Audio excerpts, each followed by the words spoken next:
Roseville Chiropractor. Today I want to talk about what you could do to better recover from your ankle sprains.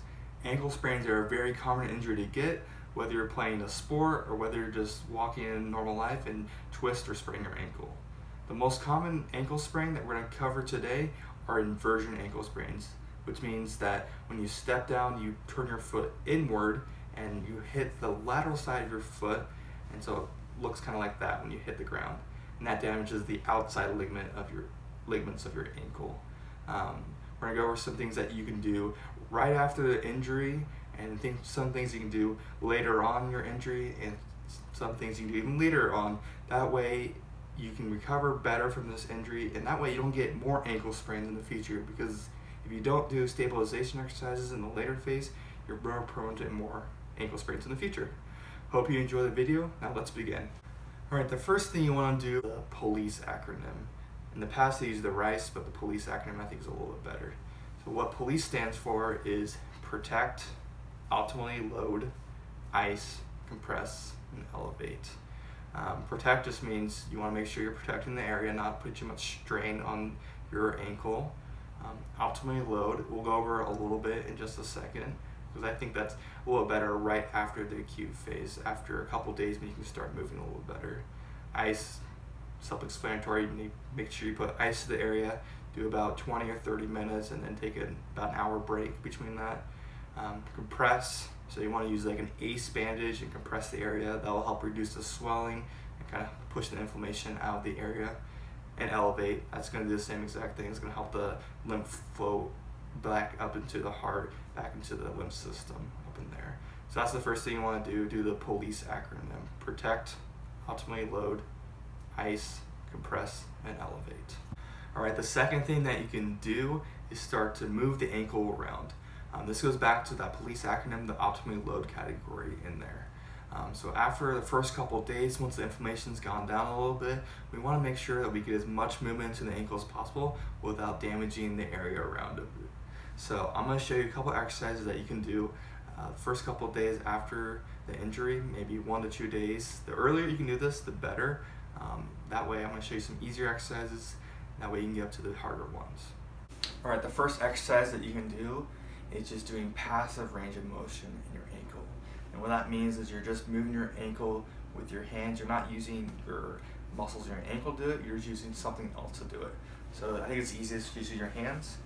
And so what you do, you want to go through a couple of range of motion right here. So you want to do dorsiflexion, just bring your hands up like this, bring as far up as you can.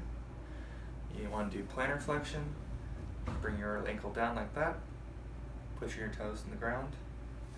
You can do inversion. That's going to be a little tight because I'm going to be pulling the ligaments that have been torn, so be careful with that. And then you want to do eversion, which is going in outward, just like that. So one more time, it's dorsiflexion, plantar flexion, inversion, and eversion. And be careful when you're doing this, just watch for any sharp pain. If it's causing a lot of sharp pain, then you're going too far.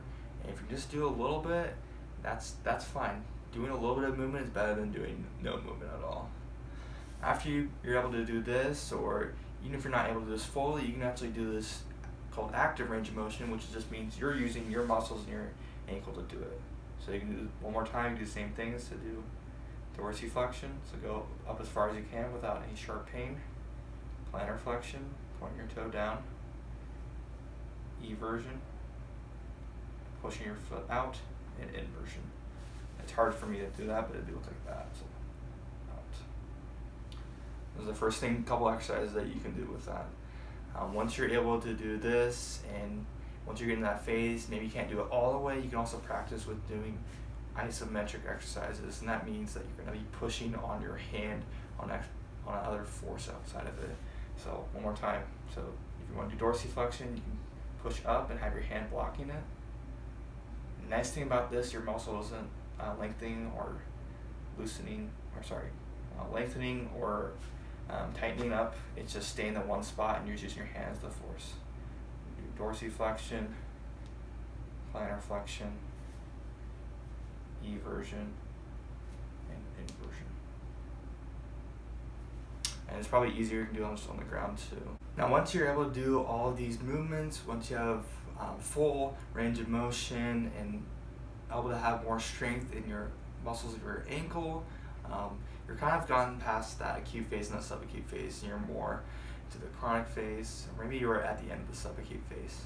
Now a good exercise that you can do for this is just called just strengthening the muscles around the ankles. And so you can just do this with a TheraBand, so like this, just tie it around your foot like that. And so I'm going to do 3 movements because I don't think plantar flexion is the best way to do this. I think plantar flexion is better when you just do toe raises. But like we did before, we're going to do dorsiflexion, inversion, and eversion.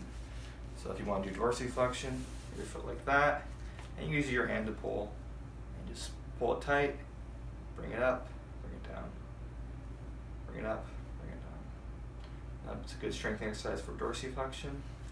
You want to do eversion, pull it out like that, make sure you're pulling the side, bring out.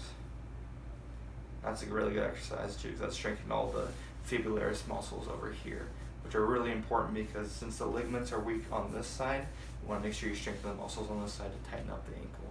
Well, not tighten it up, but just strengthen it. And then you can just do the other side and do inversion.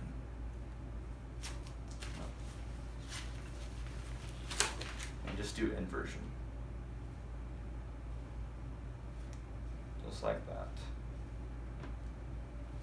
Now to do plantar flexion, I think it's just easiest to do toe raises. I'm going to show you that in a second. To strengthen plantar flexion in your feet, you just do toe raises like this. So you can do it with both feet, just like that.